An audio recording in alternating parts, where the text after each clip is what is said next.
copper. I've been a soldier. For what? Politicians, cowards and liars.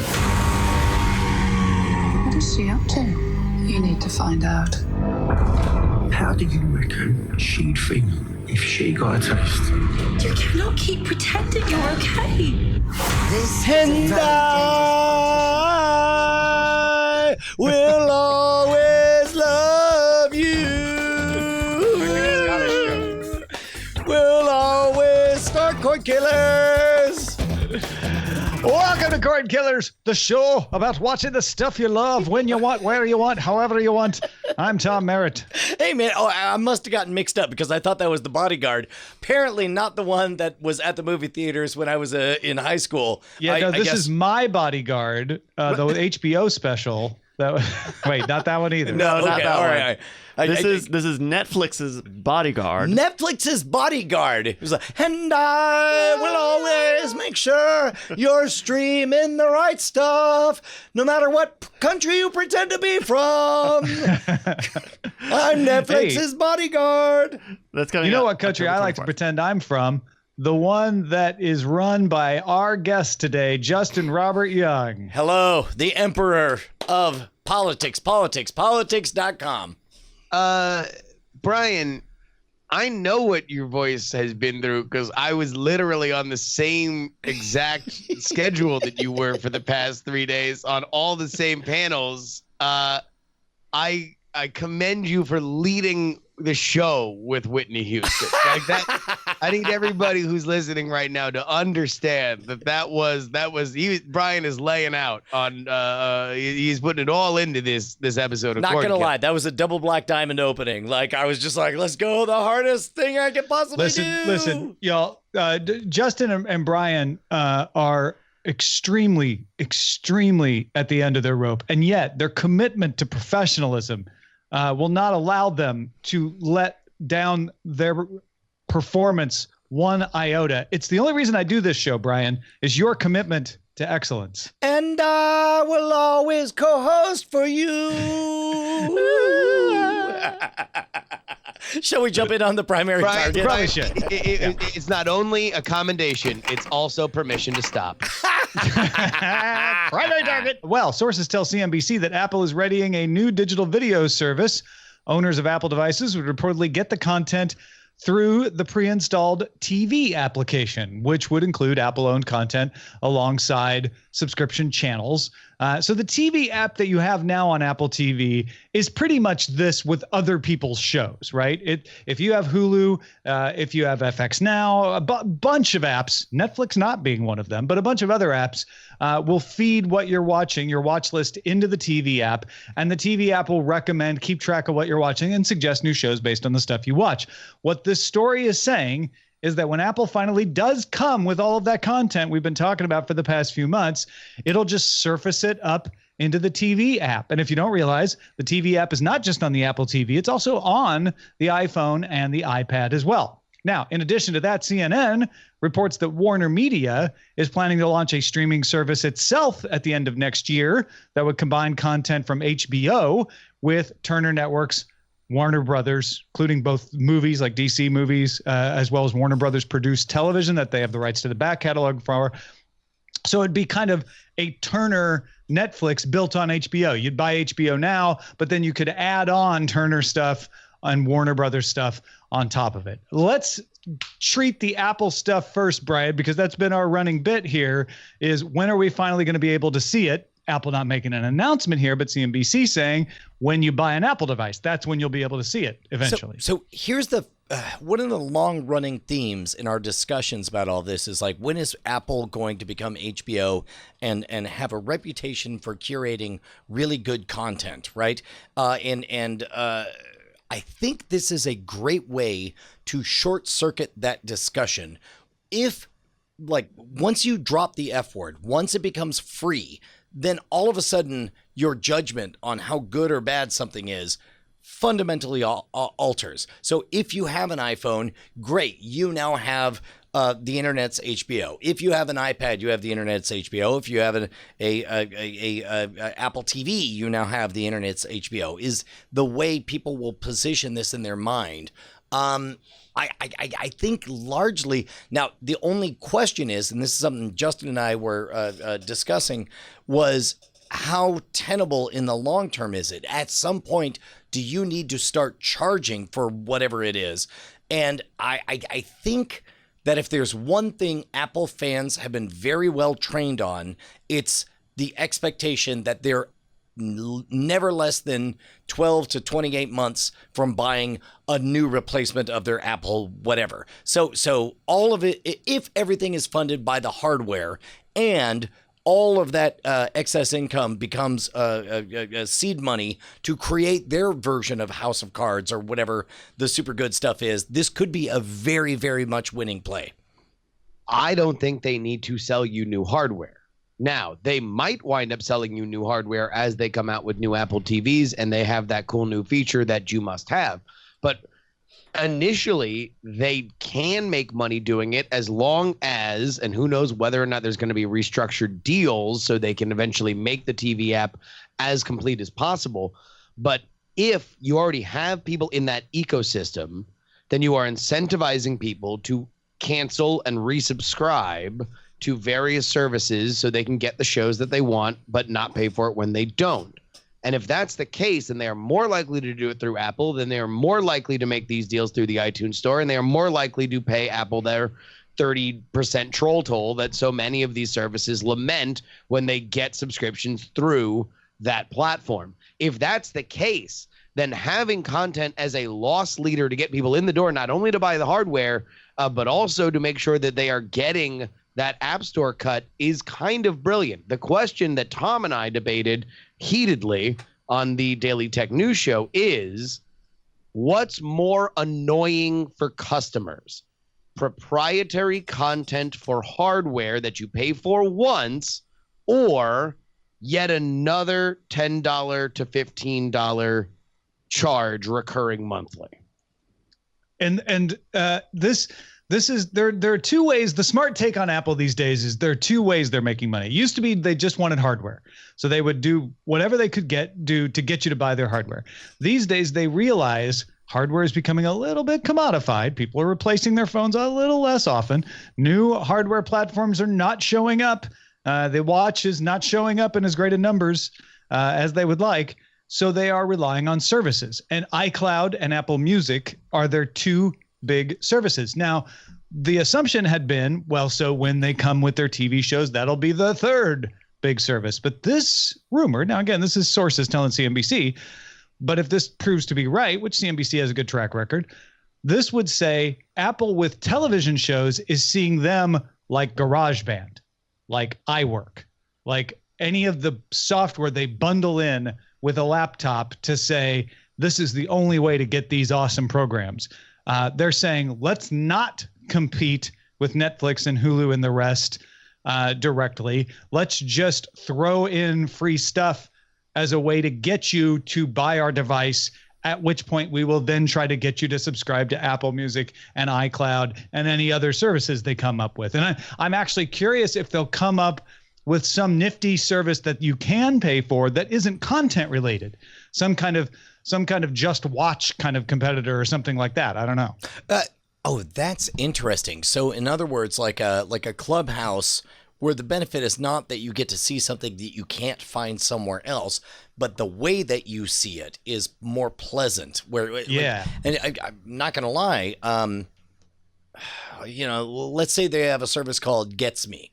And we've talked about this before, about the idea of a digital concierge that already knows everything that you like. And the Hulu is better at this than HBO. The entire run of us watching Deadwood, I had to type in Deadwood and find it. And yes, HBO would remember that I was watching Deadwood, but it was insane to me that the interface wouldn't say, hey, oh, wait, is it Sunday night? My guess is, according to your past history, you're getting ready to watch Deadwood. Well, here we are. We'll wait for you to bother to search for the word Deadwood, and then I'll show you that and make you click 5 things or whatever. Like if Apple can crack that code and figure out all the things I love, that alone. That's the TV app. That's the TV app right now. Like the new things that I'm watching, be it Hulu or HBO, it shows up right there. The first thing I see when I go into the Apple TV interface is the new episode of the show that has been uploaded that I don't have to search into another app for. It's right up there at the top. It's not quite so smart that it knows it's Sunday, but it's the way I watched Deadwood, which was look up in the TV app list and find the Deadwood that's up there. Right. Well, and again, my experience is a little bit different because I watch on a desktop or whatever. But it's like, but if there was this unified front where whether it's on my mobile device, whether it's on my tablet, whether it's on my desktop device, whether it's on my Apple TV connected to the living room television, that actually, I wonder, Brian, have you ever opened your TV app? I have, but I don't watch a lot of stuff on my cell phone. No. I'm just curious if you would get. Like if you've connected your things, if the last shows that you would watch, because when you first open it up, it says, "Hey, can I connect to your media subscriptions?" Like so right now, like I'm seeing the fact that there's a new Good Place on Hulu. Apparently, there's the next Simpsons. The last time I was in Austin, Brian and I watched an episode of The Simpsons. So the next Simpsons episode is right there for me. Clone High. So these are all things that I. We watched. This is the next thing in that list based on apps that I have access to. And we've talked about this, the fact that I happen to reside. We apparently, I guess, are an Amazon household, so everything happens in the Amazon ecosystem. So as a result, even if I downloaded it on there, it would take some training to get up to that point. But part of it is that it connects into those Amazon apps. Part of TV, Tom? Do you know? Yeah. Yeah, in fact, I'm looking at mine, and it's got the Brewers-Dodgers game. Kings Maple Leafs are on right now. Eileen watched an episode of Insecure she's got left. We got Fresh Off the Boat. Bob's what I'm trying to find here because I'm pretty sure that The Man in the High Castle shows up in my watch now, right there. So Brian, as soon as you log in there and it connects, as long as it has access to your app, to your Amazon account, it will. PlayStation View is now part of that, too. That's new. They just added that. Dude, then unfortunately it undercuts my argument that there's a benefit to all of this because now all of a sudden it makes me wonder why bother. Because exactly. Now they can suggest this new Jennifer Aniston TV comedy. Right. But my idea of there being a paid service on top of all this for recommendations becomes less compelling. I get that. Or at the very least, like on an ongoing basis, like this makes sense as a speculative. To be honest, as a speculative play, this might be the only move I can see Apple making to go from 4th/5th, possibly 6th place to a top tier competitor in this space. But I don't know how it lasts on its own two legs in the long term on this. Like, how does this end up being a moneymaker on an ongoing basis? Same way GarageBand does. Apple has way more cash than it'll ever need. So to them, throwing a little bit of cash, a couple $1 billion towards television shows is just going to bind people that much more to the Apple ecosystem and make them want to buy the next thing and pay for iCloud and maybe Apple Music too. Yeah, no, this is, functionally, this makes money if Apple TV sales go up and or they see a continued rise and retention. Because remember, when you sign up for HBO Now in iTunes or in the TV OS, right? HBO pays Apple every month of what you've paid. Like Apple just gets a cut ad infinitum forever. So like that's where that money comes in. That's why they want you in that ecosystem. They want you on your TV, not your phone, where you can also browse over easily to another website and maybe sign up through the website and then enter your login into the app. They don't want you on a computer where it's even easier. They want you on your TV. Oh, wait a minute. Okay. So one big reason why you can't subscribe to Prime Video through the App Store is because Amazon doesn't want to give 30% or even 15% to Apple. Apple won't budge on the App Store cut. They're like, we don't want to manage multiple tiers and multiple relationships. It's the same for everybody. But what if this new TV app, which the other part of the CNBC story that may have got lost in this conversation is that you will be able to subscribe from within the TV app. Yes. You won't have to be kicked out to the actual app. What if that has a separate cut? That I super think is where secret, we're like going. only Yeah. 5% or something that everybody can stomach. That I think is, or it's 5% to Netflix and Amazon, and everybody else can pound sand and eat that 30 because it's worth it if you're a growing platform. It's just not if you're a massive platform like they are. They don't want to give it in. That's why Netflix isn't on the TV app. But I agree with you, Tom. I do think that if you can make this a little sandbox and say, okay, in this neighborhood, we'll play a little ball with you guys to make sure this is the fullest user experience possible, then that is a horse of a different color. And but that's where, Brian, I think that's where the financial model for let's do this is. The other side of it is that the way that you really stand out now in this modern game of entertainment options is awards. Apple wants to be within the first 5 years on that Emmy stage, if not sooner, right?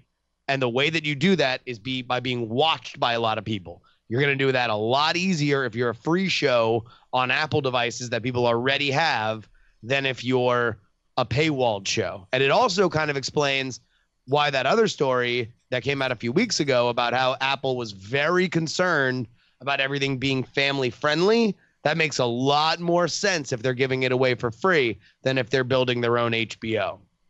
And I would add on top of that, they don't even see, I don't think, their television shows as the product. It's the Apple TV and the TV app that's the product. And so the idea of, and getting back to Warner Media putting out their own Turner-based service, Apple's like, great, as long as you sell those subscriptions through us, we love it. Our original shows and the awards they win will just be a banner to bring people into this ecosystem, and we can sell your stuff right next to them, because apparently that's what Steve Jobs had thought they had cracked was cable TV. Here's how to display everything that people need when they need it, but they couldn't get the cable industry to agree. Now, the position you want to be in is the platform that says we'll make it easy to sort through all of this crap and all these subscriptions out here and make it easy with one nice little bill for you, just like as if it was cable, and it'll still be easy to cancel things and add things if you want. But Apple wants to be that for you. And this is the way they do it. And the original shows are just gravy. They're just loss leaders to get you in the door. I'm trying to think of the most charitable, like as if this is what they meant to do the entire time. And keep in mind, this is coming from somebody who spent many years pooping on Apple for the way they've been running things so far. But if we were going to draw a parallel, Netflix began with the ending in mind, and Netflix is there. They have the legitimacy, they have the distribution, they have the talent, they have everything that they ever wanted. But to get there, they had to waste a decade pretending like they were a DVDs by mail. They had to take on Blockbuster. They had to go through that weird debacle of trying to split into two entities and deciding, okay, that didn't work out. But eventually they got to the point where they were hiring the right talent and building the right type of content. Maybe Apple's journey is some weird parallel version of that, where it's like, oh, well, we have to take all the money that we made from inventing the world's best phone, et cetera, and then, constantly tease the idea of dipping our toes into television. And now, after very iterative adjustments, now they're finally at a place where they can start paying for big names and get the credibility. Like, what's funny is I forget which one of you said it, but talking about chasing awards, I mean, I wouldn't put it past Apple to make their own award show for something different. That's not an Emmy. That's not an Oscar. That's not a Ace Cable Award. Well, or whatever. the only thing about that is you can always have the biggest party. That where all the cool kids go. But ultimately, award shows are where agents want to shepherd their stars, where studios want to be involved, where production companies want to be involved. It's almost it is that Hollywood cool kids table, and that's where you can legitimize yourself as an outsider, is by winning the hometown award. Can we talk about this Warner Media app, though, real quick? Sure. Yeah, sure. So the rumor is late 2019.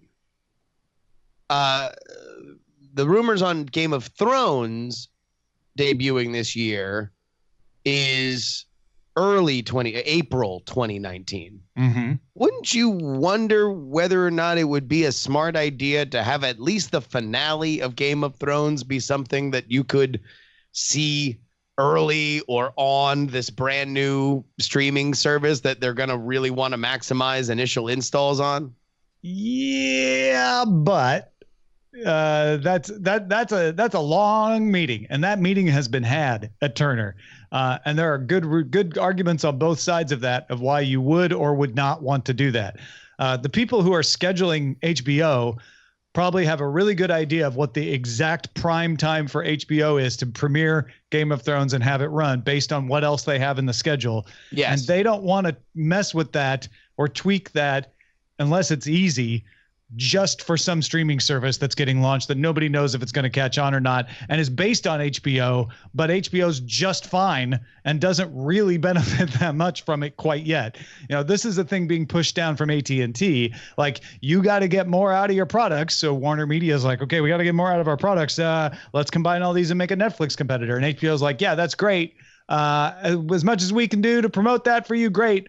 But I don't think they move Game of Thrones unless it's already close to the window that works for this. Is Warner Media? Sorry, Brian, go ahead. Well, specifically, also think about this. When it comes to streaming services of all stripes, it doesn't matter what streaming service it is. You think of one thing, like, does it look good? And you're not sure about that. There have been a lot of streaming services that have botched their rollouts and hasn't gone well. And if there's one time you do not want to roll the dice on how good something looks, it's going to be on the premiere of the final season of Game of Thrones. Sure, although I would imagine that whatever it runs on is probably going to be a reskinned version of however they're streaming Game of Thrones. Well, HBO now runs on BAM. Yeah. So yeah. I would presume that is what we are going to be looking at. I would think so. Quick side jag, Tom. Both HBOs, both Now and Go. No, I know I haven't checked on whether they've moved HBO Go, but last I looked, HBO Go did not run on BAM. Right. I do not know this org chart, but I do wonder whether or not Warner Media is upstairs, downstairs, or down the hall from HBO. And HBO is part of Warner Media. Warner Media is basically just everything that AT&T bought. I mean, if that would be my only thing, and we don't have an official date on Game of Thrones as of now, right? Mm-hmm. So. Yep. I don't know. Just something that meeting's happened probably more than once. I think you're right. All I'm saying is we don't have a debut. We don't have a trailer. We're getting close to when we would probably get both. Although I'm as much willing to believe that's because Benioff and Weiss are taking longer this time because it's the last time. Oh yeah. Well, I mean, I don't know. Who knows what that schedule on when putting together a teaser or something, like, even if it's just a shot of Jon Snow frowning. And just the disruption of AT&T taking over and reorganizing stuff, could throw some of that stuff in the wind too. So yeah, I'm not predicting anything. I don't have a tremendous conviction, but I read this and I'm like, I wonder if there's going to be either we're splitting the season but we never committed for it to be in April. Like, the plan was always for it to debut in August. Plus also, given that this series has increasingly become visual effects heavy and, there's more flexibility with where they go the farther this series goes. Even as a hardcore fan, I wouldn't mind if they said it'll be one extra year on top of the extra year we already told you it's going to be. Pretty sure my reaction would be the same, which is like, cool, just make sure it's good. I waited this long. Yeah. Now, the only thing that would make it impossible, now that I'm thinking about it, is that I'm sure they're going to have a gigantic press rollout, and a lot of that stuff would be very expensive because big press obligations are oftentimes dependent on what all those other actors are doing at the time and whether or not they have other stuff that they've already carved out with other studios. So who knows? Well, you know who knows? Our bosses, Brian, all of them who make this show possible by supporting us directly on Patreon at patreon.com/Cordkillers. Hells yeah, man. Half a decade ago, we went loud, live, and independent, and it was entirely possible thanks to the beautiful patrons who hit us up at patreon.com/Cordkillers. We are currently at 1,427, contributing nearly 1,500 per episode. Look, not gonna lie. So that is exactly $13 less than we would like. So if you've been on the fence and you're thinking to yourself, man, I don't know, my credit card changed a while ago, or I've enjoyed them for this long, and yeah, they saved me a lot of money. Yeah, I enjoy their insight and their business insidery perspective. Guess what? Now's a really good time to hop on board. If you think this show is worth a buck, we would love to have it. Head on over to patreon.com/Cordkillers. Let's talk about how to watch. Quick one this week. Google launched its 3rd generation Chromecast. It's got a matte black finish and the trademark G instead of the Chrome logo now. But inside is a little more important. Supports 60 frame per second video at 1080p and can sync music across other cast devices with a firmware update coming later this year. And the best part is the price don't change. It's still $35. Still Dangles, right? It's a Dangle dongle. Oh yeah, it dangles right off you. Yeah, I don't know how I feel about Dangle dongles, but whatever. I mean, they're often on the back of the television or the side where you really can't see them. But look, I've got things on my backside that dangle, and I don't like those either. Oh, don't worry. She's got plenty of dongles, dangly ones. Yeah. This is one of those announcements that Google didn't even make during its announcement about, they've got Hulu coming into their Google Home Pod or their oh shoot, now I can't remember the Google name, the Assistant? Home Base. Google Home? Yeah, the home base, the one with the screen that doesn't have a camera, but it's coming into all the Google homes. They've got I'm sorry, YouTube, not Hulu, coming into those in a way that's you can get a free bunch of YouTube TV subscriptions and stuff like that. They didn't even announce the Chromecast along with all of those. I'll tell you what, man, I have never felt stronger the desire for a digital assistant to manage all of my subscriptions and tell me what I'm wasting money on all Why these don't things. you ever talk about it then? Because that's all I can do is I could just talk about it and hope that somebody out there is listening and wants free money. I'm telling you, man. I'll say I would enter in my credentials to any service that purported to tell me, hey, it's been like 4 months since you've logged into this thing. Do you still want to do it? Because I can cancel it in there are services that will do that. I've seen them advertised on Instagram. I don't remember their name, but they monitor your logins and then send you a message that says you sure you want this? Okay. See, I want the reverse. I want for me to say, hey, I want that movie. And then the service to say, oh, I unsubscribed you from that months ago. Would you like to resubscribe? You can get the trial rate. We can make a new account. We can do whatever. I can create a burner card and enter you under this fake name. You don't even have to know what the name is. I'll handle everything. It's me, your digital assistant. That's what I want. Is it possibly called Trim? It's called Bryce Castillo. That's right. Would you please just do those things? Yes. Oh, sorry. Trim will find your subscriptions and cancel those you no longer need for you. Yeah, but Brian is lamenting that he has to make a decision. He would rather be informed that he made a decision months ago. Yeah, but you know what? As soon as Trim can do that, then he's going to be like, I want an app that tells me to install Trim. I don't want to have to remember to install Trim. Okay, first of all, both of you are right, and this is why we're friends, and I love you both. I know. Yeah. That's totally true. All right, let's talk about what to watch in Under Surveillance. Not like real estate. It's all about location. Under surveillance. Marvel and Netflix in a joint statement to Deadline say Marvel's Iron Fist will not return for a 3rd season on Netflix. While the series on Netflix has ended, the immortal Iron Fist will live on. By the way, don't want to spoil you, but season 2 of Iron Fist ends in a cliffhanger. So a lot of people who got there by watching all of season 2 said it definitely improved on season 1 and a cliffhanger, and now you cancel it. Deadline's Dominic Patton hears that Marvel wants it to continue. Netflix is the one who said, nah, we don't want it anymore. And so Disney is considering it for a revival on its upcoming streaming service. Did Iron Fist destroy the Netflix MCU? No, because Daredevil is pretty hot and it's coming out this weekend and everybody's super excited about it. I'm seeing it being written up everywhere.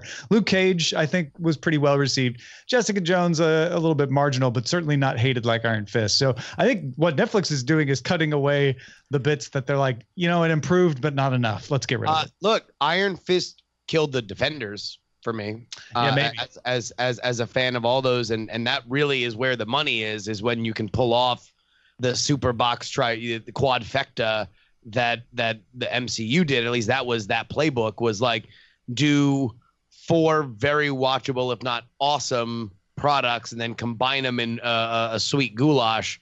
And I will say that after Jessica Jones, I'm like, I never thought I would be into a Defenders show, and now I'm really into it. And I got a few episodes into Iron Fist, and I was like, well, I'm decidedly less excited about it. And then I tried to watch the Defenders, and I'm like, it's really great when all these other people are talking, and then there's old Snorri McBlondeface talking about Snorri McBlondeface. I believe that is his secret Kunlun name. Yeah. I would wonder if Colleen Wing, who is the enjoyable character from Iron Fist for me, gets her own series, because I know in the comics she has her own like troop of crime fighters. They could just spin that off, and actually Disney could take that character back, start a new series with Colleen that was independent of the Netflix stuff. Yeah, or you could just recast Iron Fist, or that he was fine in Game of Thrones though. Who is he in Game of Thrones? He's Loras, the Knight of Flowers. Oh yeah. Wow. He was all right. You know what? Maybe he was one stitch in a very large canvas. I don't know, man. I say just have him show up as Loras King of Flowers in the MCU. He's like, I love flowers. Wow. Where are my ladies I forgot and by ladies, I mean other boys. And Baratheons. Yeah, he came back as the Zealot, and he was really good in that. Wow, what happened? Y'all got any Baratheons? All right. Netflix's Making a Murderer is returning for a new season October 19th. It continues the story of wrongfully convicted Stephen Avery. This season will pick up with his appeal of the 2007 ruling. Okay, this is challenging for me because when I am my least kind to the news industry, it is this weird... when I want to be unkind to CNN and all of them, I explain that this is really just reality television at its worst. And when they say breaking news, what they're saying is we have a new pilot. It's the story of a missing girl who very likely is white and attractive. Are you into it? Are you not into it? Oh, you're not into it? Okay, guess what? We'll never talk about her again. Oh, you're into it? Guess what? That's what leads everything for the next however many things. I don't mind Making a Murderer as a opinion-based story, long-form documentary story. But moving into quote-unquote news with the format and the position that they have broadcast really weirdly makes me uncomfortable. Am I alone in this? Yes, I don't know what you're talking about. This is just season 2 of a long-form documentary as far as I can tell. Am I missing something? I think a lot of this is residual frustrations with Serial. Serial. Oh, yeah. See, I never listened to Serial. So what is the difference between reality television and news? What is the difference between documentary and motivational, getting the word out opinion pieces? And I don't know where the line is, but I know that Serial violated something for me and left me feeling dirty.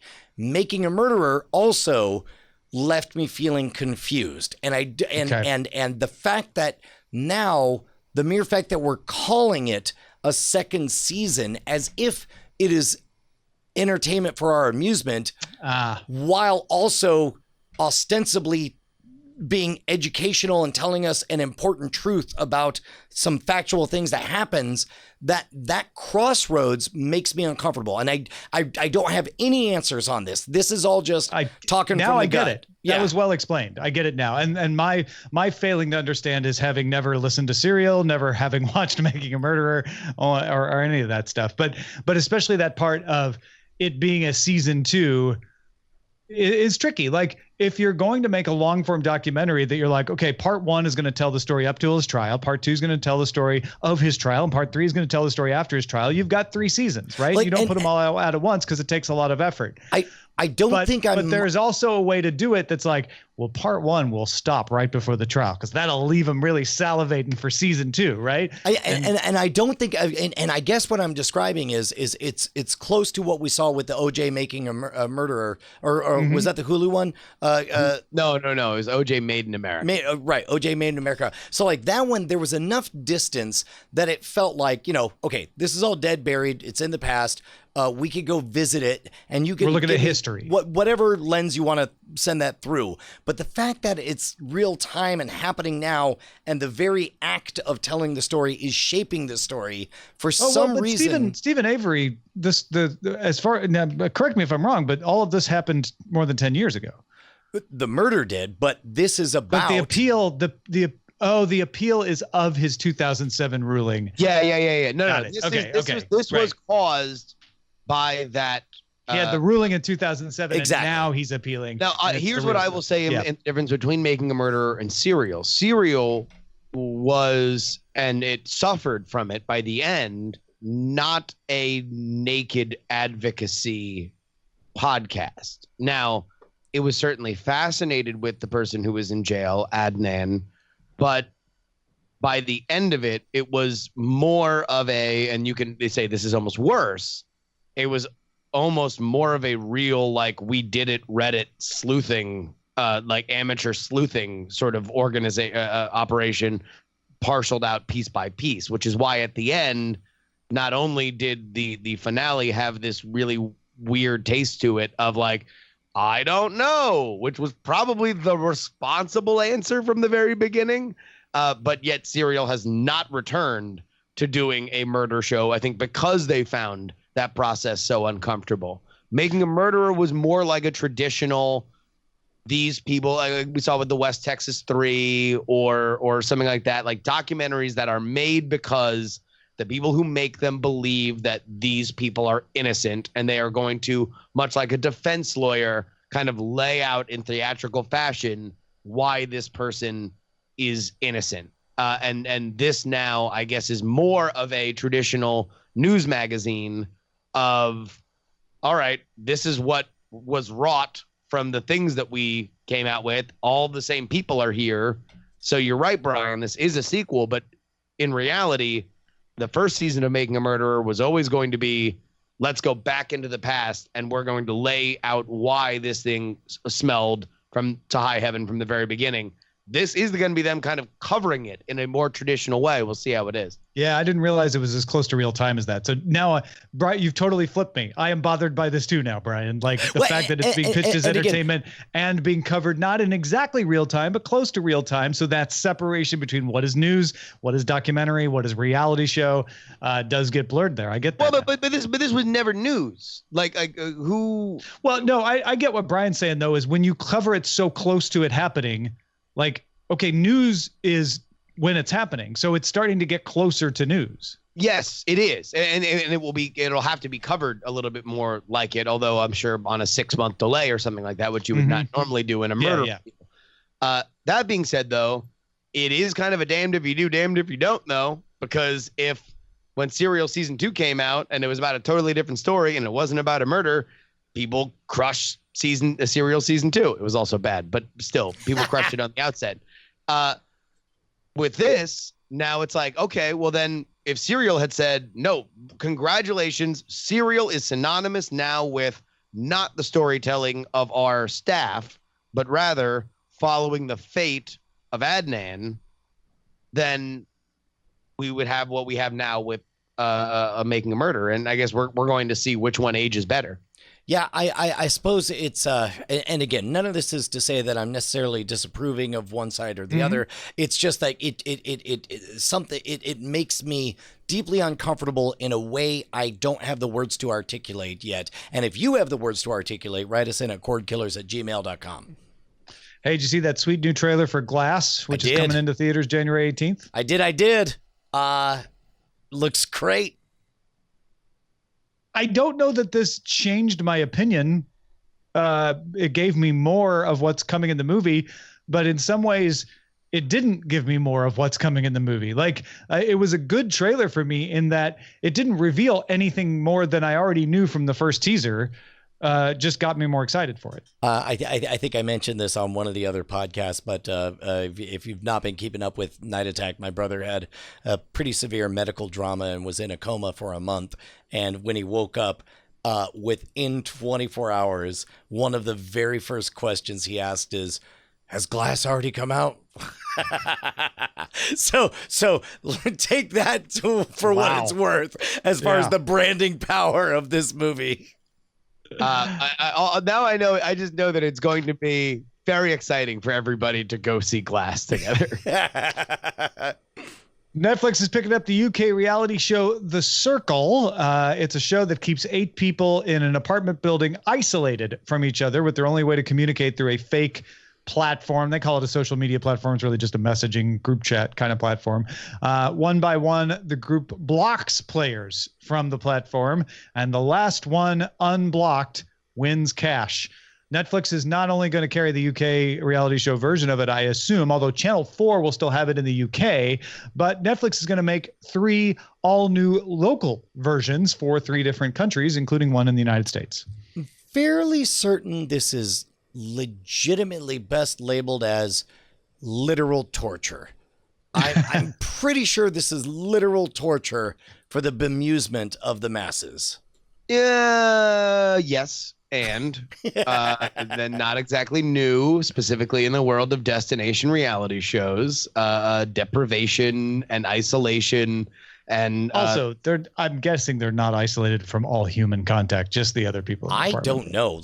I mean, there's a camera person. Okay, look, there's a producer. Look, that's fine. But if they're not in your tribe and you don't perceive them as on your side, and yes, there are 3 human beings in the room with you pointing cameras and microphones at you, but you're not allowed to talk to the people that you do perceive as your tribe or your actual family. It seems a lot like version. I'm also gonna guess it's just not as good as you're expecting it to be. Like these people probably get to go out at night and hang out with their family and shit. Like I don't think they keep them in the apartment 24/7. I could be wrong. I would make the argument that Big Brother and Survivor are probably more psychologically trying than a show like this. Specifically when Survivor, you're there at that destination for the entire time that they're shooting. Even if you get voted off on week 1, you're just at a hotel. Talk about not having your tribe. Yeah. Yeah. And then Big Brother is literally keeping people cooped up without being able to go see anybody else but the people that are there in that house. Listen, if The Circle is as described, though, Brian, you're right. I just don't trust that it's as bulletproof as it sounds. A lot of them are. I mean, when you're familiar with how these shows are casted and set up, this is something that you ever wonder why people keep going crazy on these shows and they yell and they scream and they start crying and they're really emotional.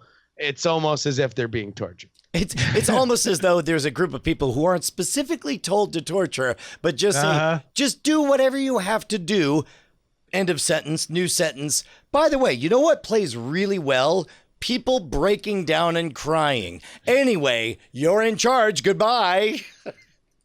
So it'll be interesting. And I mean, to me, as a play for Netflix, this is kind of them looking at like the success of Terrace House and saying, hey, look, regional delights that we can try to adapt for our own platform. I think it's smart.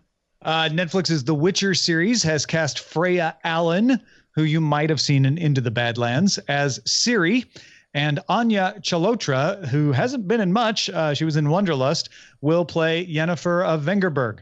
And of course, Geralt will be played by Henry Cavill. So 2 fairly new actors alongside a veteran actor in The Witcher. 2 cheap actors next to a very expensive actor. Yes, in The Witcher. And Netflix will stream the BBC's 3-part Dracula series outside the UK. It'll be on the BBC, of course, in the UK. It's 3 90-minute episodes retelling the Dracula story from Bram Stoker, written by Stephen Moffat and Mark Gatiss of Sherlock and Doctor Who fame. Mark Gatiss is was he Sherlock's brother? Looking at the photo. Okay, all right, got it. I haven't seen the second episode, but having just watched the first the first episode of the new Doctor Who. Of Doctor Who. I was going to say, you haven't seen any Dracula. Okay. Man, am I very excited to have the page turned on the Stephen Moffat era. Well, and I look at Dracula and I'm thinking maybe this is more what he should be doing. 3 90-minute episodes that are very simply character focused, like Sherlock. He knocked it out of the park with Sherlock. The first 3 90-minute episodes. Yeah. I mean, the mileage may vary after that, but he is a when he's good, he's very, very good. When he's bad, it's often. And he's also very good when he's not running everything for more than 3 90-minute episodes. No. That's, I mean, past, I liked his last season of Doctor Who much more than I liked the previous ones, but I have a substantial love-hate relationship with the work of Stephen Moffat. I'm a big fan of Chris Chibnall. That's what I'm going to say. I'm very excited to watch the second episode that aired, because the first one actually felt like, I don't know, a science fiction series. Yeah. I'll say that the second one did that for me as well. Also, I loved Broadchurch from Chris Chibnall as well. So let's talk about what we've had our eyes on. Brian, what'd you watch this week that stuck in your head? Dude, Drug Justin kicking and screaming. Also Bryce as well. We all went and watched First Man. And spoiler alert, we liked it. Double spoiler alert, he makes it back home and went to the moon. Also, quite literally, they faked the moon landing. We watched a movie in which they fake a moon landing. If anybody ever tells you that the moon landing was fake, tell them, damn right. As soon as Gosling put his foot on there, I stood up in the theater and said, wake up, sheeple. I guess I'll just read the book. No, I think we can explore. I don't know how much there is to spoil outside of it's good. And all the usual suspects. Better Call Saul, Dirk Gently. Watch the latest The Good Place. That's it. I watched a lot of stuff this week, including Doctor Who and all of our spoiler in time stuff. But the thing I'll mention this week is The Simpsons, which I know you guys have showing up on your TV app from earlier in the show. I watched The Simpsons pilot for Current Geek.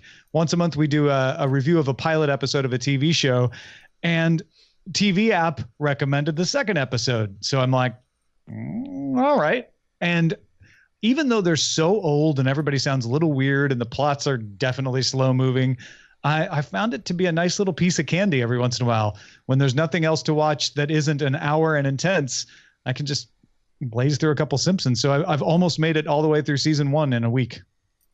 Is it all of season 1 where he's still doing like a Martin Landau character? He kind of has this. I'm just gruff and angry. I'm not dumb. Boy. But before later they figure out that like, oh no, he's a toddler. He just feels 100% of whatever's handed to him. He'll break out of that to show like, oh, he's losing his gruff exterior, and he'll sound like Homer. He'll sound like modern day Homer when he does that. So. What about you, Justin? What did you watch this week that stuck in your head? Oh, really? I mean, we were out of town, so mostly the biggest thing that I watched was them cards come down in front of me, so I could play either stay or hit or. You said cards. I thought you meant baseball. I was like, no, they're out of it. So. No. Oh, thank Christ. No. I mean, First Man. I just can't say enough about First Man. Well, actually, I can say enough. It was really good, and if you're a fan of space, it is a must-watch. Nothing that I've ever seen has brought you into how that experience must have felt. The drama there is fantastic, and really, it's ultimately not only a tale of Neil Armstrong, but the fact that all those guys and understand the trials and tribulations that go through it, they were all living in one neighborhood, and all those astronauts and all their families were friends. And it was a small town. They just happened to have an extraordinary job, and that I think was very, very, very well done. I will say that it is a movie with a deliberate pace, which is what we call slow movies that we think are good. The bad ones we call boring. All right, Bryce, what should we be on the lookout for? Hey, we got a recommendation a while ago, not for a show, but for an overlooked channel. John writes, howdy. Thank you for the great show. I've been a cord cutter for 2 years now because of you, and I love it. I wanted to point out that many people focus on Netflix, Amazon, and Hulu, and rightfully so, but another great source of content for me is the PBS app on my iPad. About a third of my time is spent watching PBS, and it is free and largely commercial free. There's a way to get more content by becoming a member of a local station. I haven't done it yet, but I think that I should. Thank you again, John. Thank you, John. Yes, the PBS video has apps on most OSs, including iOS, Android, Apple TV, Roku, Android TV, Amazon Fire TV. A lot of the rolling and recent content is available for free or with some commercial breaks. But John does point out that I won't even say most, that a lot of local PBS stations offer access to PBS Passport as a membership perk. It's usually $5 a month or $60 for a year. So if you're interested in shows like Masterpiece, Austin City Limits has a huge back catalog on here. More you can find out at pbs.org/video.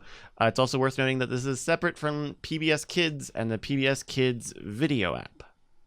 Yeah, and if you do the passport thing, when shows like Poldark or Victoria show up, you get the entire season if you're a passport member. You don't have to wait for it to air on PBS. Yeah, you get it like early or before they dump it Netflix style. Oh, wow, that's great. Yeah, very cool. Check that out. If you got something we should be on the lookout for, email us cordkillers@gmail.com. Brian, sell me this pen. It's a pen. It writes. You can have it. Nah, forget it. That's a stupid idea. What about Modern Rogue or something like that? You got better stuff than a pen. Oh yeah, no. As a matter of fact, we're actually. Hey, spoiler alert. All of you guys are going to want to buy something for a friend in the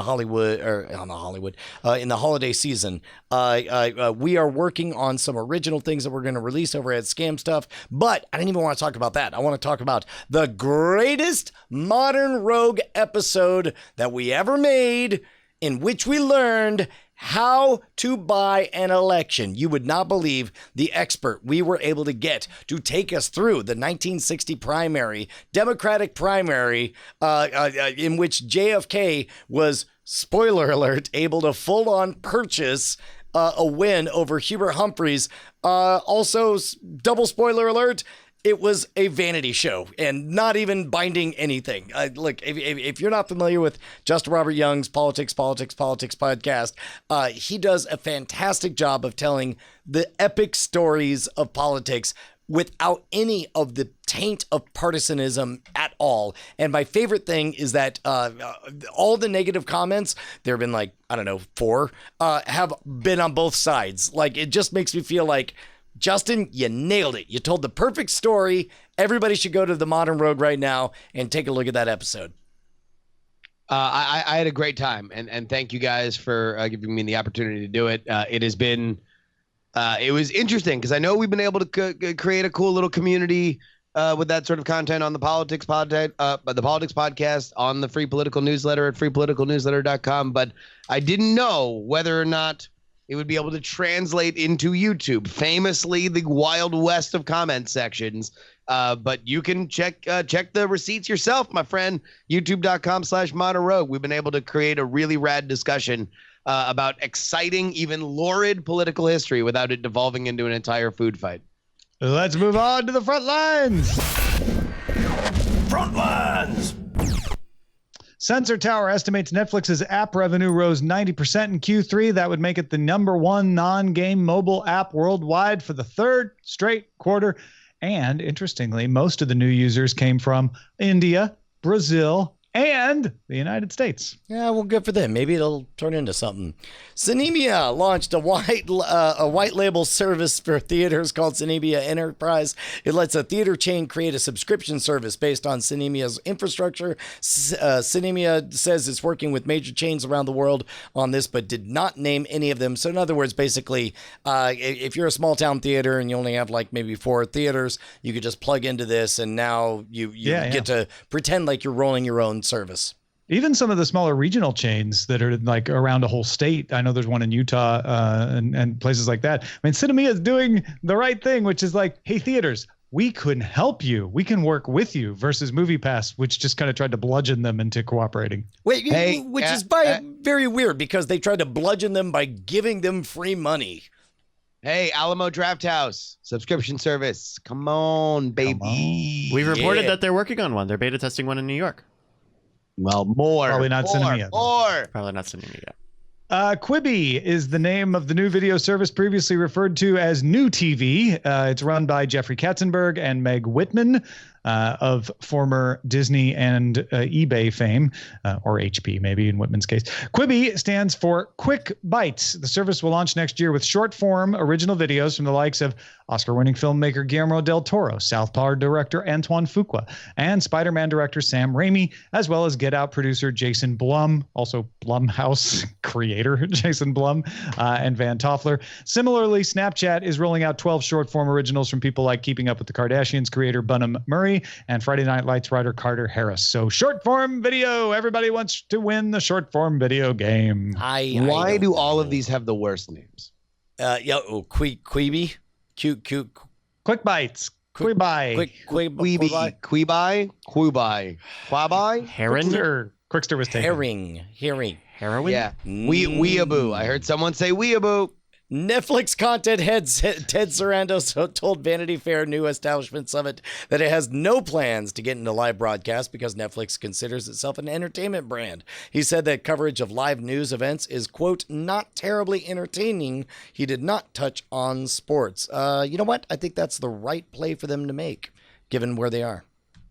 And Fubo TV says it is close to 250,000 subscribers as of September, which would be more than double the 100,000 it had a year ago. Sports-focused service offers soccer, NFL, MLB, NCAA, NBA, no ESPN yet, but also expanded recently into offering AMC, CBS, NBC, and FX, and says time spent per subscriber has grown 364% to 512 hours. I think that might be wrong, but a lot of hours, 364%.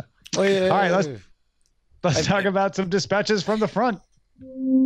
Just wondering, 512 hours per what? Like per week? Per minute would be extreme. That would be also impossible because it's an hour can't fit in a minute. Russell from the Little Apple, that's Manhattan, Kansas, has a satisfactory example of someone watching long-form video on their Echo Spot, Brian. My daughter Lola just turned 4. Frequently asked the Echo Dot in our kitchen to play songs from the cartoon Daniel Tiger's Neighborhood while she and her brother were having breakfast. Early this past summer, we replaced the Dot with a Spot. When she asked the nice lady to play Daniel Tiger's Neighborhood, she was surprised to get an episode of the show from Prime Video instead. Though she often watches the episode, she also becomes frustrated when she can't form her query correctly to get the nice lady to play the soundtrack instead. That is one of the weird things is watching kids get super annoyed but also learn proper programming syntax in order to say, hey, blank, using service blank, play album so-and-so by artist Jeep Jop. And then, it's great. We're making a whole generation of programmers. Meanwhile, Corey writes in saying, hey, in response to your conversation about using BitTorrent versus buying the TV and the movies you want, he gave up BitTorrent almost 10 years ago. He was on the fence with the practice anyway, but then he saw several of his friends getting legal notices and bills in the mail from their service provider in Germany. They were typically around 1,000 euros per letter and were because of copyrighted material being downloaded. If you went to court or hired a lawyer, you could usually get it reduced to 200 to 300 euro, but that's still a very expensive proposition. In my mind, the cost of buying only the content as opposed to the fines and legal problems was not in an easy equation. It only takes a 1,000 euro bill to add up to years of content. Not worth it. And I think that's quite probably the entire strategy of those guys from the beginning. Like they don't want to send anyone to jail. They don't want to charge so much as to cause a giant PR debacle. But what they do want to do is just make it painful enough that the ethical calculus comes out to you. It's like, yeah, you know what? I'll just buy it. 99 cents, not bad. And then we got an email from Mickey there who says it's not so much that it's convenience trumping fidelity. It's the fact that the average person could throw $60 to $70 on half a dozen online streaming services and still be locked out of a whole bunch of timed or regional exclusives. That's before we even start talking about how global services that are relatively cheap in the West have much higher relative costs in the developing world where the average income is far lower. So I think it is more regional locks. But Mickey brings up a good issue, which is even when it's available regionally, it's sometimes more expensive. I do think that we're going to find out that we don't have time to watch all the shows that are available, so we don't need to subscribe to every single thing. The one thing I was going to say is that I'm in need of intergenerational cord cutting advice. On the younger generational side, I'm a dad of an 8-month-old baby girl. I would like advice on how you, Brian, set up proper amounts of screen time, as well as what content is good for kids. As kids get older and more able to manipulate a Roku or an iPad, how does a parent keep improper content away from young eyes? And on the other generational side, I'm getting questions from the in-laws about cutting the cord and saving money. My first thought was DirecTV Now. I know that is cutting the cable cord light, but there would be a savings. Thanks for the show, the humor, the production quality, Bryce, and the opposing view on Venom. Very glad to be one of your many bosses. Man, what a tough one. This sounds dangerously close to me giving parenting advice, which It's literally what he's asking, I think. Yeah. Or just what you do. Like, not even necessarily advice, but do you do anything? In the early days, the answer was just make sure it's happening in the same room as you. In the later days, and by the way, that still works for the 5-year-old because, you know, she doesn't know how to watch stuff without. It does help tremendously that Netflix has a protected environment with Netflix Kids, although there is, you know, some stuff in there that I'm like, oh my God, this is a Netflix Kids? That's weird.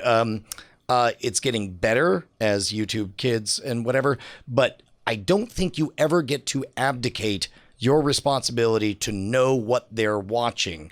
Now, there does come a time when you have to step away and let your kids explore the territory on their own, in which case what we've done, like I also have a 10-year-old, so the 5-year-old's not a problem. She's got her laps that she likes to do of kids programming. Our 10-year-old is exploring YouTube, and so we have had independent conversations where it's like, hey, kiddo, you get to decide who you are and what you want to be and what you want to fill your head with. These are some of the things that are out there. Are you familiar with cursing? Are you familiar with sexually explicit content? Are you familiar with this? And we have direct and honest conversations about those things. Now we get to the 14-year-old where we're now at the level where even if we tried to stop her, we wouldn't be able to. Now we have to hope that we have explained to her enough about like, hey, there's something very precious and it's called not knowing things. And there's a lot of things you don't know. And we've talked about this before. I have found over the last year and change, maybe one of the best parenting anythings we've done has been making it a daily habit of watching. She watches, I listen to The Office on the way to school every day because our round trip is roughly the length of an episode of The Office. And there are so many subtle jokes that under the guise of explaining the joke, we get to have conversations about everything from transphobia to racial slurs to explaining various types of pornography and all of this stuff. None of which feels heavy as we do it. And her, upon knowing it, I feel like gives her the option to decide if that's something, you know, she's at the point where she's shaping her own being. And it gives me the opportunity to say, in general, I hope you're this kind of person, but really it's your life, kid. You're the one driving. Here we go. Yeah, and as far as the in-laws cutting the cord, DirecTV Now is not a bad choice if they don't care about the DVR as much. The DVR is still a little shaky, although it works. I would say PlayStation View would be another one to look at. It's got the familiar guide that they might be used to. The interface is a little wonky sometimes, although it will show trending stuff on live TV right up front, so that might not be bad for it. YouTube TV is a good one too, but it's really better for people who want to watch mobile, and I'm going to guess the in-laws really just want to sit in front of the TV. They don't want to watch mobile. So those three I would look at. I don't think Hulu Live is good for newbies yet until they make some more tweaks to it. Sling TV is a great offering for the price if they need the budget, but its interface also is a little weird for people just getting used to new stuff like that. So hope that helps out, Anthony. And let's say thank you to our guest, Justin Robert Young. Man, it's always good to have you on. Oh, always a pleasure to be on, friends, and please invite me back whenever. Yeah, on top of that, by the way, if you're just now listening live and you didn't get to see it, or if you're hearing this tomorrow morning when it gets published, now is a very, very good time to give a little taste to a show that we do together called Night Attack. We're going to be showing the live version of Night Attack that we did at Scoop Fest in Las Vegas. It's good. It's very, very good, and it's very funny, and Justin is a damned wizard. Can they watch it? Oh, you, Brian, you, sir, are the wizard, and as are the other guests that are on the show, both Matt Mattingly of the Ice Cream Social, as well as Film Joy's own the Movies with Maven, Mikey Newman. Movies with Maven? No, it is one of the most. It is probably the most fun I've ever had doing a live show. The crowd was electric. I've gone back into the VODs and watched parts of it back, and it is as hilarious as I remember. I don't want to blow this episode up too much, but go ahead and subscribe if you haven't already to Night Attack on the podcast platform of your choice, or on YouTube. And then, of course, I am streaming every day at twitch.tv/Justin R. Young. And if you like politics, then grab the Politics Show, Politics. Or if you like tech news, I talk about tech news every Thursday with Tom. That can be found at dailytechnewsshow.com. Our website here is cordkillers.com. Our email address is cordkillers@gmail.com. We're live on twitch.tv/Night Attack, which is also carried on diamondclub.tv Mondays at 7 p.m. Eastern, 4 p.m. Pacific. And we will kill your cord again at that time next week. Hey guys, Brian and Tom here, and it's just the same old message at the end of the credits, just like always. That's right, Brian. Nothing new here except your name showing up. Oh my gosh, because I've got a you name. just supported us on Patreon. Yeah, all those $5 donors, look at that. That's your name in pixels. We're gonna make you famous, kid. Put your There's name in some pixels on classic the internet. names in there, but some of you are new. Some of you aren't there. It's sad. What can they do, Brian? I mean, they could go to patreon.com/cordkillers and pledge $5 an episode and be one of these amazing people, like this one. Amazing. Oh, look at that name right there. Diamond Club hopes you have enjoyed this program.